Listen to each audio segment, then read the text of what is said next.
لا تختار المعيوب.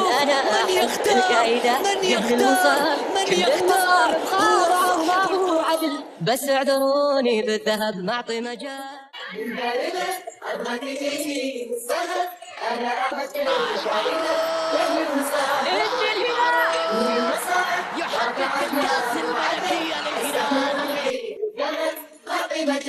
أنا الذي لا أي بطولة يأتي فيها حارس مرمى؟ هل شاهدتم ذلك؟ الآن شاهدوه. مارتينيز فعلها والآن يفعلها المعيوب الهلال. ثلاث الصف، التصفيق هناك، الاحتفال هناك. هل تعرف أن الهلال سيحتفظ بهذه النسخة للأبد؟ أعتقد بأنهم أخبروك بذلك، وإلا لما تصديت لكل هذه الكرات ونفذتها بنفسك.